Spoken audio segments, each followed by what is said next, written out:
Today we'll talk about how banks should prepare for crypto. Don't forget to like and subscribe. Let's head into it. The world's banks should brace themselves for the new era of decentralized finance by preparing the necessary technology to maintain and exchange crypto assets and central bank digital currencies, according to a recent report by blockchain company Ethereum and the Boston Consulting Group. Benefits and risks of US digital currency.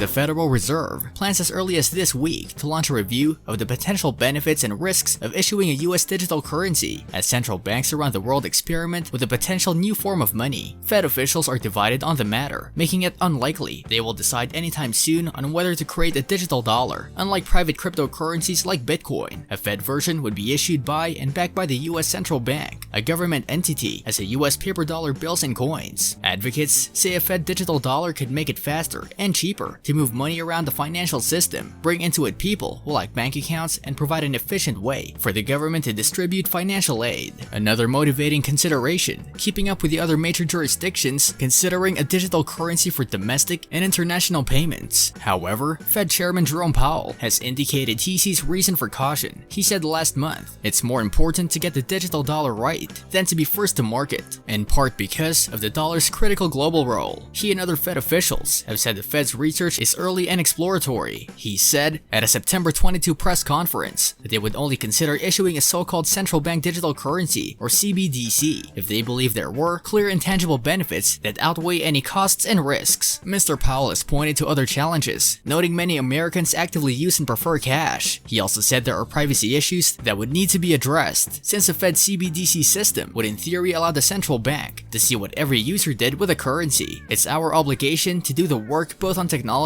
and on public policy to form a basis for making an informed decision, he said last month. Randall Quarles, the central bank's appointment on financial regulation, has voiced more skepticism about the need for a Fed digital currency. He said this summer that the US dollar is already highly digitized and expressed doubts that a Fed CBDC would help draw people without bank accounts into the financial system, a goal that can be accomplished through other means, he said. Before we get carried away with the novelty, I think we need to subject the promises of a CBDC to a careful critical analysis, he said, speaking at an event hosted by Utah Bankers Association. A Philadelphia Fed report warned that a US central bank CBDC could destabilize the financial system in a crisis if people pull their money out of banks, mutual funds, stocks, and other investments and plow it into the Fed's ultra-safe currency. Some banks, facing the prospect of competition from the Fed for deposits, have already signaled they don't believe it as a legal authority to issue a digital currency without authorization from Congress. The Fed plans to launch a review by releasing a paper analyzing the issue and seeking public comment, but it's unlikely to include a firm policy recommendation. Next, the Boston Fed, working the researchers at the Massachusetts Institute of Technology, is expected to release a more technical paper outlining how a digital dollar might work. In theory, a Fed digital dollar could be used alongside traditional paper money, but many of the details of how exactly people would access digital dollars and how they would fit into the financial system are unclear. For instance, the Fed would have to decide whether consumers would access their digital dollars with accounts directly at the central bank or through existing commercial lenders. Some advocates say CBDCs could help improve the effectiveness of monetary policy by allowing a central bank to change interest rates directly on accounts holding CBDCs. This could allow central banks to bypass often fickle financial markets and bring monetary policy right to the retail level.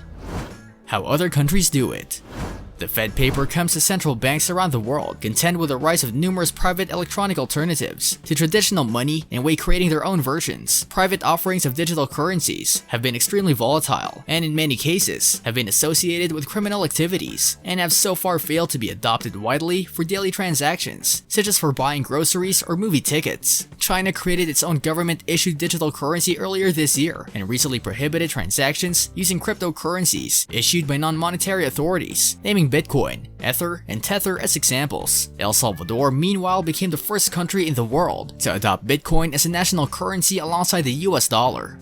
What do you think about a US digital currency? Are the banks prepared for the new era of money? Let us know in the comment section. This brings us to the end of our video. I hope you enjoyed it. Hit like if you did, and don't forget to subscribe to our channel so that you don't miss any of our videos in the future. Also, watch the 2 videos that are on your screen because I'm sure you'll love them. With that, I'll see you in the next video.